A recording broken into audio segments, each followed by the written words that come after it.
If you're a beginner sports videographer or your content just looks mid, you might be doing some of these mistakes that make your videos look worse. In this video, I'm going to be breaking down the biggest sports videographer mistakes and how you can improve them. So the first one is when you're covering an event and you decide to stay in one spot the entire game, whether that's the baseline, sideline, or up in the bleachers, and you stay there the entire game. I think as a beginner, you kind of find this spot and you get too comfortable in this situation. You think, oh, I have this spot now, it's a really good spot, I'm just gonna stay here for the entire game. And with that, every single clip is gonna look the same because you're in the exact same spot. So if you have to tell a story throughout an entire game and you have cuts that are happening from the exact same spot, people are gonna notice and it's gonna not look as good. And this goes with this bullet point too, is you gotta change your lenses as well. You gotta be able to shoot tight and you gotta be able to shoot wide.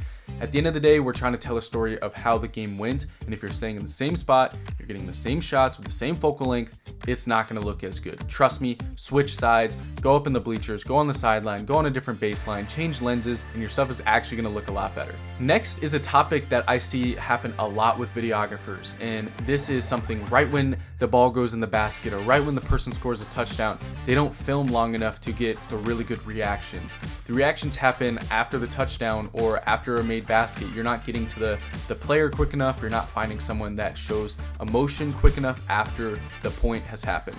And sometimes it's not even the play that's the cool part. It's the emotion after, the celebration, the yell, that you really get a good clip. It separates a good clip from just a more basic clip if you just recorded the play. Next, I always see beginners that struggle with color grading, or their stuff just looks very off because the color grading is wrong. Bad color grading can ruin good footage. Whether it's oversaturated or the white balance is wrong, whatever it may be, it can ruin how good your content actually looks. White balance is something that I commonly see that's incorrect. Whether your content is too orange or too blue, that's something you really need to lock down to make your stuff look a lot better. If you guys are interested in how I color grade all my content, that is available in the description down below.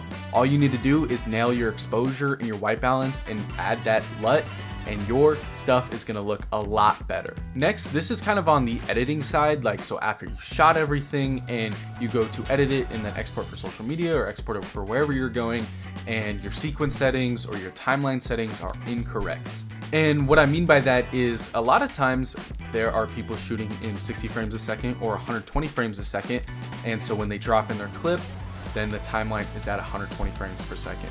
But someone that's been in this field for so long, I can tell when you post something that's either at 60 frames a second or 120 frames a second. It doesn't look as natural if you are not exporting in 24 frames a second. The video is gonna feel way too smooth than it actually is. And someone that's been in the field for a long time, I can tell when somebody didn't export in 24 or 30 frames a second. So you can still shoot in 60 or 120 frames a second, but make sure your timeline settings are in 24 or 30. Next, this is a tip that I'm giving out. This is free sauce, and a lot of people already know this, but if you're a beginner and you're starting out, you probably don't know this tip. And that is gonna be covering your lens once you get a good clip. And what I mean by that, let's say you get a crazy dunk or a touchdown. The next clip that you shoot should be a clip of you covering your lens. That way, when you upload all your clips onto your computer or your hard drive and you're scrolling and you're trying to find all your good clips, you're gonna see, oh wait, there's one that's blacked out with my hand in front of the lens. That means the clip right before is really good. Now here's some extra sauce on top of that sauce. Sometimes what I'll do if I know this clip needs to be flipped right away after the event, or it's this crazy play that I know this player is gonna want and they need that right now, what I'll do is I'll actually film with my hand covering the lens twice. So then when I'm scrolling, I can see something's marked twice. That means like, dude, we gotta work on this right away. This, or it's like a crazy clip that I know I'll definitely wanna keep for the future. This is something I think everyone can improve on, and that's just their shaky footage. I think whether that's the body you have or the lens you have to be able to know how to use your equipment. If you are noticing that your footage is very shaky, maybe you need to invest into a monopod or in some cases a tripod, but that's not for all sports, you're allowed to do that, or even a hi-hat to really just make your stuff not look as shaky and actually give the audience something to watch. Next, I think this goes for a lot of people. Honestly, if this is directed to you, I'm sorry, but a lot of people that I see on TikTok that are beginners and they're showing their work, they have some of the highest egos that I've ever seen. There are genuinely content that needs improvement, whether that is white balance, whether that is like how they color grade or the preset they use, and people are trying to give them tips in the comments and they just don't take the advice. They say, nah bro, like this is the look I'm going for, or my camera doesn't do that, and like they just have the biggest ego of all time. So being able to take advice from when someone gives it to you is a really crucial skill that everyone needs to learn. And kind of bouncing off of this, kind of building into the next tip, is building relationships. This is where you're gonna form relationships in this field.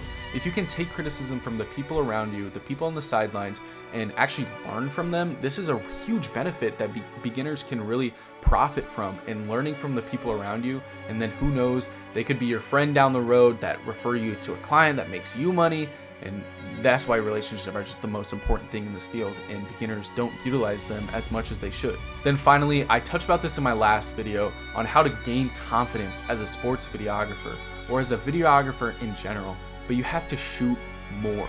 One mistake that I see is beginners aren't shooting enough.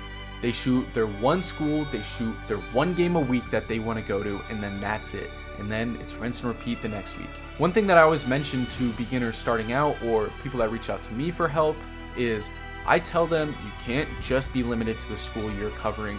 In most cases, you go to high school and you're covering just your high school. But don't be so limited to just those 5 guys on the court. Those are the only people that are going to see that. You're never going to grow beyond that. If you can expand your network from other schools, other programs, and continue to grow your field of content, your stuff's going to look better. You're going to improve because you're shooting more. And honestly, every time you click record, you're going to improve. But if you're only shooting your teams, if you're only shooting once a week, you're gonna improve slower than everyone else. So to sum it up, everyone starts somewhere. I was in a place when I started where if I explained all this to you, I was probably doing all those mistakes, but I learned from it, and I'm in a place now where I can teach other people about the mistakes that I used to do. If you guys did gain any sort of knowledge from this, or if you did enjoy the video, I do have more videos, and I would really appreciate if you did leave a like and subscribe. If you have any questions, I'm really open to responding to all of them down below. Thank you again.